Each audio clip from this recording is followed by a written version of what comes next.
Welcome back, focused learners. Today we're diving straight into a topic that honestly strikes fear into the hearts of anyone who's just packed up their entire life into a moving truck. Yep, we're talking about how to seamlessly transfer your driver's license to the beautiful state of Oregon. Look, I get it.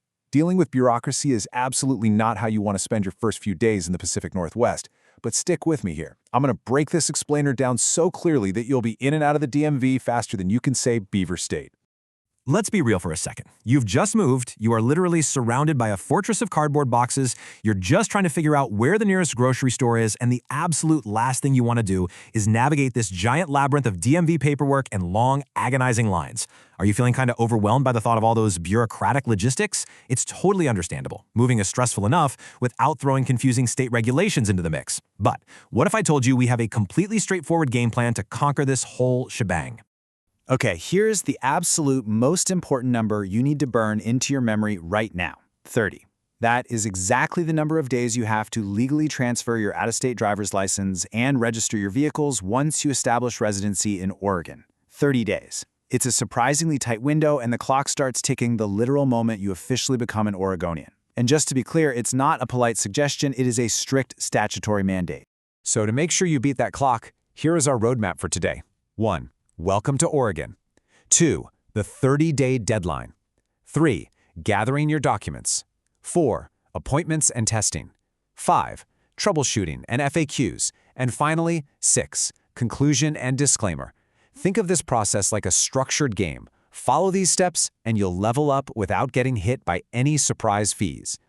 Okay, let's jump right in. Section 1, Welcome to Oregon, defining your move. So who exactly needs to transfer their license? Well, you are legally considered an Oregon resident if you lease, rent, or buy a home or an apartment there.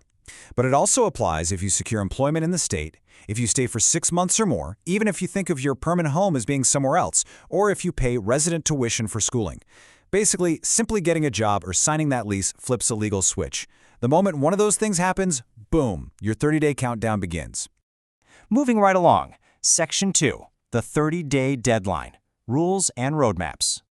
Now you might be sitting there wondering, well, what happens if I just wait? Trust me, missing that 30-day window isn't just a minor oopsie. It can result in some very real legal and financial consequences. We are talking traffic citations if you happen to get pulled over, administrative penalties from the state, and, this is the one that really stings, compounding late fees on your vehicle titles and registrations. You see, the state shifts a lot of its highway maintenance costs right into these initial registration fees, so tackling this early is absolutely the best way to protect your wallet.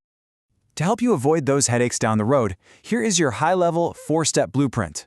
Step 1, you're going to pre-apply online using the state's DMV2U portal. Step 2, you'll gather all your necessary physical documents. Step 3, you'll prep for any required tests. And don't worry, we'll cover exactly who needs those in just a minute. And Step 4, you'll finally make that in-person visit to the DMV. If you just keep this simple structure in mind, the whole process becomes 1,000 times more manageable. Let's tackle the biggest hurdle next. Section 3, Gathering your documents, the paperwork puzzle. Before you start frantically rummaging through your filing cabinet, I've got a massive, highly actionable pro tip for you. Go to the Oregon DMV2U website and do that digital pre-application first. Why?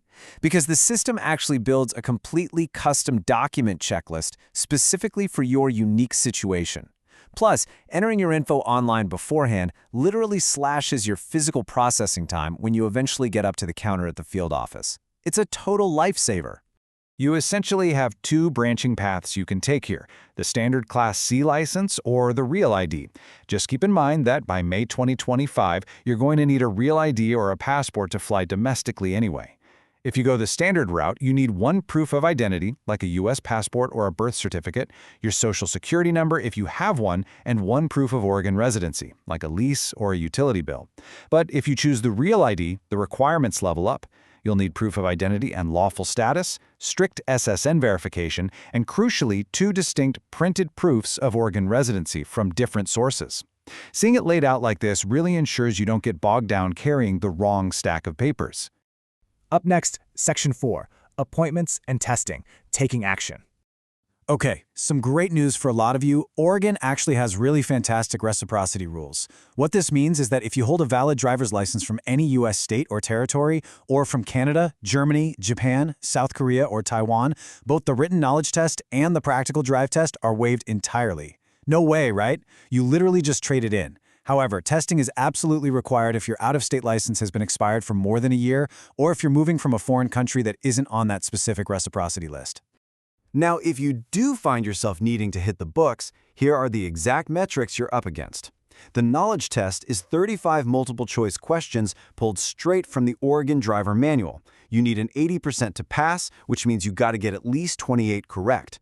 Now, regardless of where you're moving from, absolutely everyone must take the in-person vision test at the DMV. You need a minimum visual acuity of 20/80. And hey, if you need your glasses or contacts to pass, that's perfectly fine. They'll just officially record a restriction on your new license. Simple as that, no surprises. All right, let's talk numbers, because I promise to give you maximum practical value and prevent any wallet shock when you're standing at the counter. A standard original license is $64, while upgrading to that Real ID is going to run you $94. If you do have to take tests, the knowledge test is $7 per attempt, and a DMV-administered drive test is $45. Knowing this up front lets you bring the exact right payment method and just completely avoids any awkward moments at the register. Oh, and before you sit down and pose for your shiny new ID, you really need to know about Oregon's extremely strict biometric photography rules. Their scanners have to perfectly map your facial symmetry. That means absolutely no eyeglasses or sunglasses, even if they're a daily staple for you. No hats or head coverings unless it's for verified religious reasons, no colored contact lenses that change your natural eye color, and definitely no face paint, bandages, or cosmetic stickers. Don't get turned away at the very finish line just because of your favorite frames. Let's iron out a few wrinkles. Section 5, Troubleshooting and FAQs, Edge Cases. Here is a super common question that trips people up. What if your old out-of-state license has been expired for more than a year? Or, say you lived in Oregon previously, moved away, and your old Oregon license has been expired for over 2 years. Well, in these long-term expiration scenarios, unfortunately, you lose all transfer privileges. You literally have to start entirely over as a brand new driver. That means paying the original application fees all over again and passing both the written knowledge test and the practical behind-the-wheel drive test. Another absolutely vital edge case you need to be aware of is what policy analysts call the mobility gap. See, when you get your new license, you must physically hand over your old out-of-state ID to them. In exchange, the DMV will hand you a paper interim card to drive with. Your actual secure plastic ID is then mailed to you, which can take up to 20 days. And for security reasons, it's mailed in a non-forwardable envelope. The big warning here?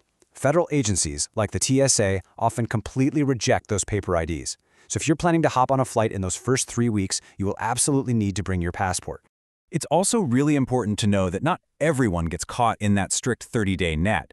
There are a few very specific exemptions. For instance, if you are active duty military stationed in Oregon, but you maintain your residency somewhere else, or if you're an out-of-state student enrolled in an Oregon school paying non-resident tuition, the state legally considers you a visitor. This means you are perfectly fine to just keep using your valid out-of-state credentials. You do not need to worry about transferring them at all. Almost at the finish line.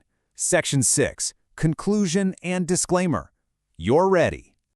So, to sum up everything we've covered today, you gotta tackle this in your first 30 days. Pre-apply online to save time, gather your specific documents using that custom checklist, and definitely use those reciprocity rules to your advantage if you can. Doing all of this early is absolutely the best way to avoid unnecessary stress and surprise fees in your new home state.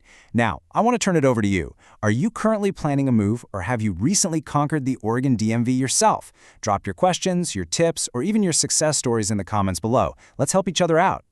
And finally, here is our standard evergreen disclaimer. Regulations and fees are always subject to change, so please be sure to verify the very latest details directly at OregonDMV.com before you head out. But you know, it kind of leaves you with a really fascinating thought. As our entire lives become increasingly digital and borderless, how long do you think it will be until physical plastic ID cards and trips to the DMV are just entirely a thing of the past? Think about that. Thanks so much for learning with me today in this explainer, and hey, welcome to Oregon.